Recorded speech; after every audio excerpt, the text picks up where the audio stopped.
Hartlike welkom vir elkeen van julle wat saam met ons vandag gaan sin maak van die skrif en die wil van God volgens 1 Petrus 3 vers 18 tot 22. Sin maak, lees jou Bybel, dit sal sin maak.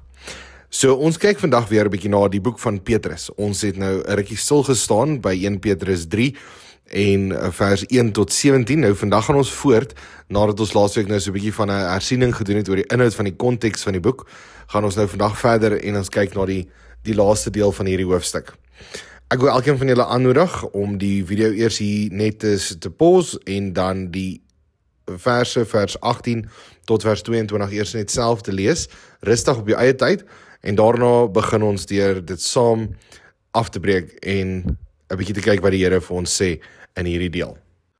Okay, so nou dat ons dit klaar gelees het, nou gaan ons saam die teks begin afbreek. Alright, en ontleed.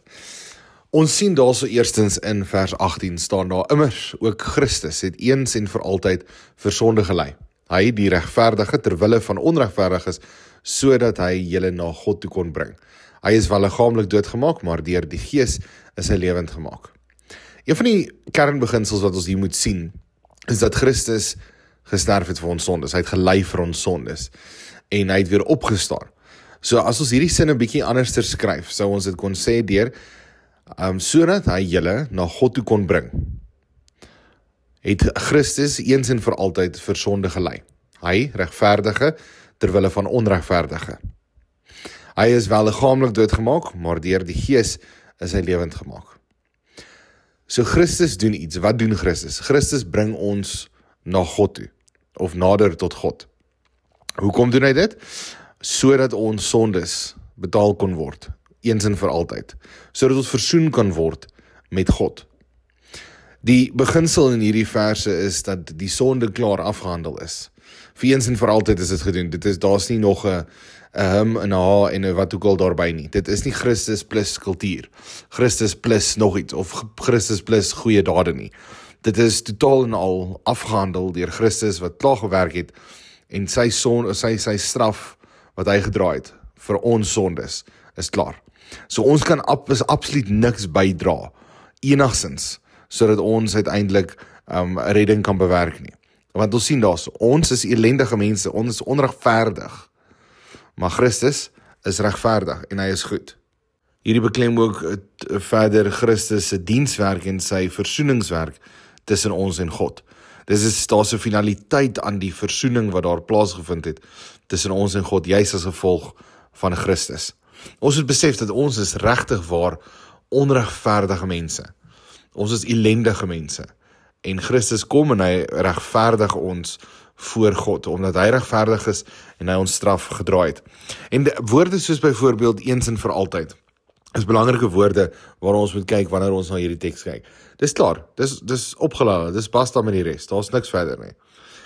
Dan staan ons nou in vers 19 voor 'n bietjie iets van 'n troebel modder water. Vers 19 is nogal 'n bietjie lok nogal redelik gesprek uit, want vir wie preek Christus nou? Vir die demone in die hel? Preek hy vir engele en magte? Vir wie preek hy? So vers 19 gaan dan verder. Deur die Gees het hy ook gegaan en vir die geeste in die gevangenskap aangekondig. So wat wil hierdie vers eintlik vir ons sê? Wil dit vir ons sê dat Christus het nou gaan verkondig en woordbediening gedoen aan die geeste in die hel? Kom ons breek dit af. So wanneer ons sien, ons het nou stukkie vir stukkie gaan. So ons sien eerstens, hy praat van die Heilige Gees. So wie het Christus gelei om die dinge te doen? Die Heilige Gees. Die Heilige Gees het ook gegaan deur Christus en dit vir die geeste in die gevangenskap aangekondig. Aangekondig kan ons ook vertaal met woordbediening of prediking. Daar's ons prediking wat gedoen is aan die geeste ook in die gevangenskap. Nou, baie mense sê, maar nee, ons is nou besig om te praat oor die demone en die sondige geeste. Inderwaarheid is dit nie so nie. So, Christus is nie besig om vir die hel te verkondig nie. So, ons moet 'n paar goeders in gedagte hou, wanneer ons praat van Christus wat nou gesterf het en gekruisig is, en ons belydenisskrifte sê ter helle neergedaal het. Nou, die beter vertaling of verklaring sou wees, dat, wat is die hel? Die hel is om Gods verlate te wees. Want ons bevestig dit ook in ons nagmaal, wanneer ons nagmaal vier, dat Christus het Gods verlatenheid beleef, sodat ons nooit weer deur God verlaat hoef te word nie. En dit is die hel waarvan gepraat word, want wat se ander hel is daar, wanneer 'n mens totaal en al glad nie meer in die teenwoordigheid van God is nie. Ons kan dit nie begryp nie, want tans lewe ons almal nog in die teenwoordigheid van God, want God is by sy mense. Ons ervaar dinge en God lei ons daardeur en help ons daardeur. So, God het Christus verlaat aan die kruis, met die straf wat hy moes dra van die mensdom. Dit is wat die hel is. Gods verlatenheid. En so, dis die eerste ding. So, Christus het nie hierso vir die mense in die hel gaan verkondig nie. Maar die fokus lê daarin, wanneer ons kyk na vers 20. So ons moet besef dat ons moenie dat 'n vers soos hierdie ons aandag heeltemal wegvat van die inhoud van die konteks van hierdie vers nie. Want ons 5 verse en nou fokus ons die hele tyd net op hierdie ene. Maar die antwoord lê daarin uiteindelik in vers 20. Daardie geeste was destyds ongehoorsaam toe God in Noag se dae geduldig bly wag het terwyl die ark gebou is. In die ark is net 'n paar mense, altesaam 8, deur die vloedwater geheen gered. So ons sien in vers 20 dat hy vir ons die antwoord gee op vers 19. So wie is die geeste waarvan hy so praat? Dit is ook die mense wat hardnekkig was en opstandig was in Noag se tyd.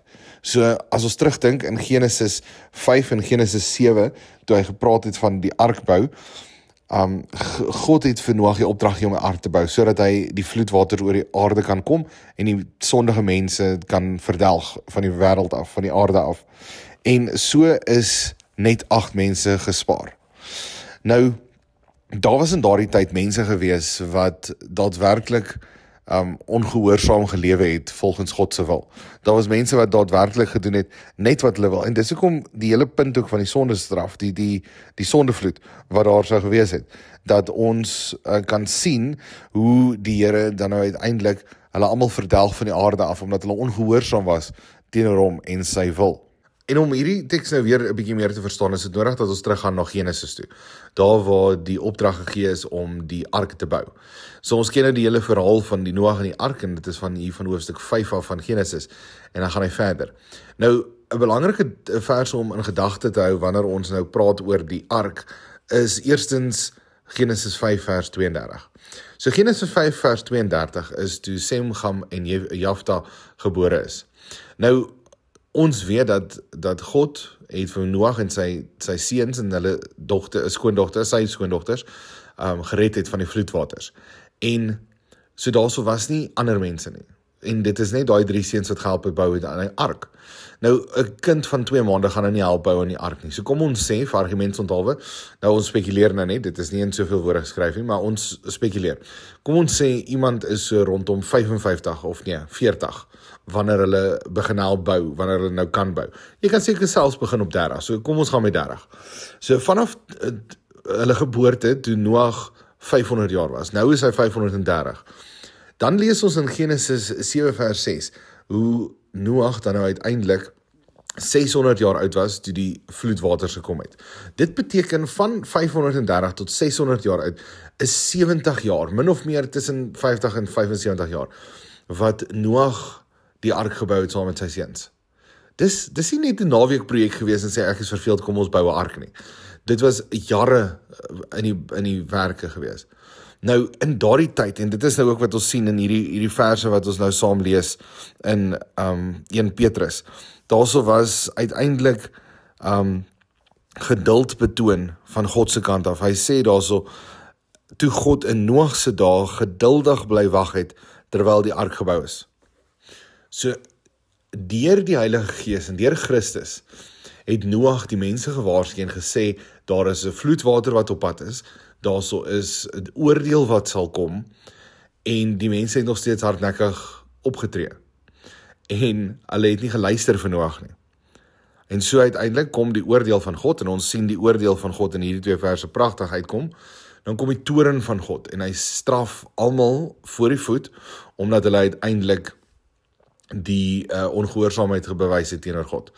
Nou, ons moet dit nou aan gedagte hou wanneer ons vers 19 en 20 behartig. Nou vers 19 sê vir ons Christus het gaan preek met die geeste in Noag se tyd.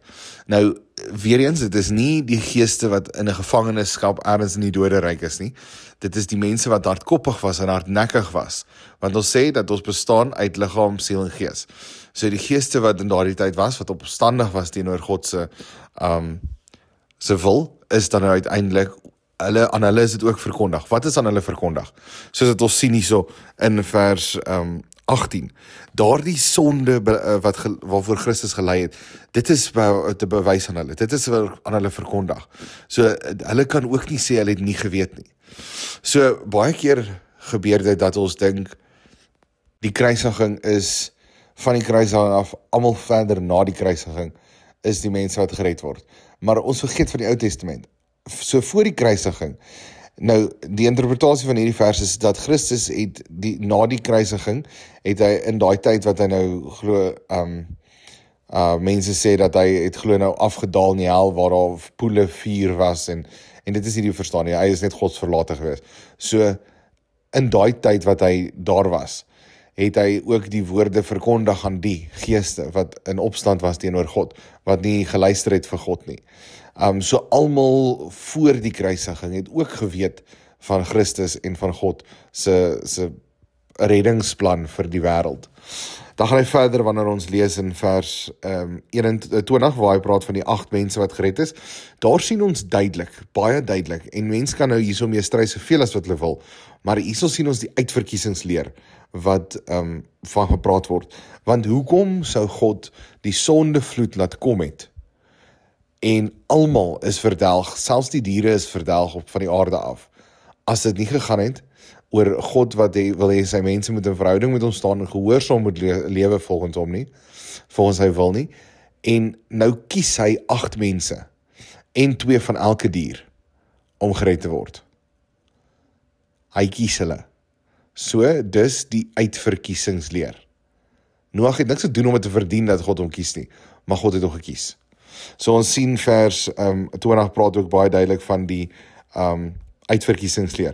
En daar die laaste deel van die vers wat praat van die mense, die 8 mense wat gered is nie irrelevant tot die gesprek nie. Dit is daadwerklik deel en ons moet verstaan hoekom Petrus hierdie voorbeeld gebruik. So nou gebruik Petrus hierdie voorbeeld van Noag en die ark. Nou gaan hy verder deur in vers 21 te sê, die doop wat 'n teenbeeld hiervan is, red ook julle nou. Die doop dien nie as 'n verwydering van die vuilheid van die liggaam nie, maar as 'n smeekgebed tot God om 'n skoon gewete op grond van die opstanding van Christus. Paar dinge wat ons hier moet sien, hy begin nou die doop in vergelyking bring en verband bring met die sondevloed wat daar was. So hy sê die doop wat 'n teenbeeld hiervan is, red ook julle nou. So in die eerste plek in Genesis het die vloedwater almal verdelg.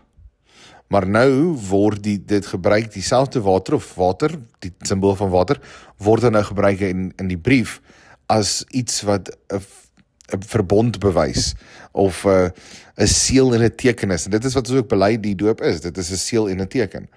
So die doop dien nie as 'n verwydering van die vuilheid van die liggaam nie, maar 'n smeekgebed tot God. So ons moet ook nou gedagte hou dat hy praat van doop. So wat is die doop? Die doop is waar ons sê dit is 'n seël en 'n teken dat ons deel is van die verbond van God. So die doop het die besnydenis vervang van die Ou Testament. So ons doop nie om te sê ek doop jou Gabriel, Zacharias, Johannes, Vermeulen in die naam van nie. Dit is nie hoekom ons dit doen nie. Ons gee nie vir ons kinders 'n naam op die doopdag nie. Die doop is 'n belofte, soos wat ons ook sien hierso, waar hy sê in vers 21, dit is 'n smeekgebed tot God om 'n skoon gewete op grond van die opstanding van Christus. So wat is skoon gewete? Skoon gewete is die onderskeid tussen wat reg en verkeerd is. Wat is goed en wat is kwaad. Nou, wanneer ons as doopouers kom staan en ons kind laat doop, dan bid ons daardeur, en dit is 'n smeekgebed, sodat ons ook daadwerklik alles vir die kind kan leer, wat goed en reg is voor die Here. Dat ons van ons kant af wat goed en reg is vir ons kind leer, maar ook dat ons kind groot word in dit wat goed en reg is, ook in die wil van die Here. En daarom moet ons besef dat die Nuwe Testamentse hoorders het waarskynlik gedink dat ons moet gedoop word om gered te word. Dit is die grootste nonsens in die wêreld. Ons moenie gedoop word om gered te word nie, want ons is gered deur Christus, nie deur 'n doop nie. Ons is gered deur Christus en die doop is die teken en die seël dat dit wel so is en dat ons ingesluit word by hierdie verbond. Dat ons gered is en deel is van God se volk en sy kinders. So hy praat dan nou hierso van die doop. En dan gaan hy verder en hy praat van vers 22. Hy wat aan die regterhand van God is, nadat hy die hemel binnegekom het, of binnegegaan het, en engele, magte en kragte aan hom onderwerp het. So vers 22 is 'n verduideliking en 'n verklaring van wie Christus is in vers 21. So in plaas van om 'n punt te sit by vers 21, kan ons hom verder 'n komma sit en verder lees. Hy, wie is die hy? Dis 'n Christus wat aan die regterhand van God sit, en die regterhand is 'n simbool van God se krag en sy reddingsdade, nadat hy aan die hemel binne gegaan het en engele en magte en kragte aan hom onderwerp is. So alles is onderwerp aan Christus. En dit is ook een van die redes hoekom ons Christus gesentreerde prediking toepas. Want alles gaan oor Christus. Alles in die Ou Testament gaan oor Christus. Alles in die Nuwe Testament gaan oor Christus. Sy werk, sy dienswerk, dit wat hy gedoen het, die sonde straf wat hy gedra het, ons verlossing wat hy bewerk het, ons skuld wat hy betaal het. So, alles gaan oor Christus. En dit is hoekom dit so belangrik is om te besef, dat Christus het ook gepreek teenoor die wat voor die kruisiging was, nie net na die kruisiging nie. So Christus preek nie teen demone nie, hy preek vir die mense wat hardkoppig was, hardnekkig was, en ook in Noag se tyd nie noodwendig geluister en gehoorsaam was teenoor die wil van God nie.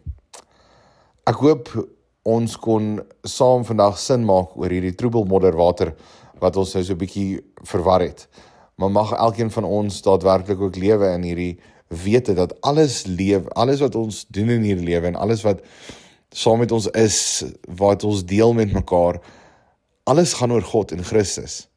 En mag ons daadwerklik lewe onder die heerskappy van hierdie groot koning en redder, verlosser en saligmaker. Tot volgende week. Totsiens.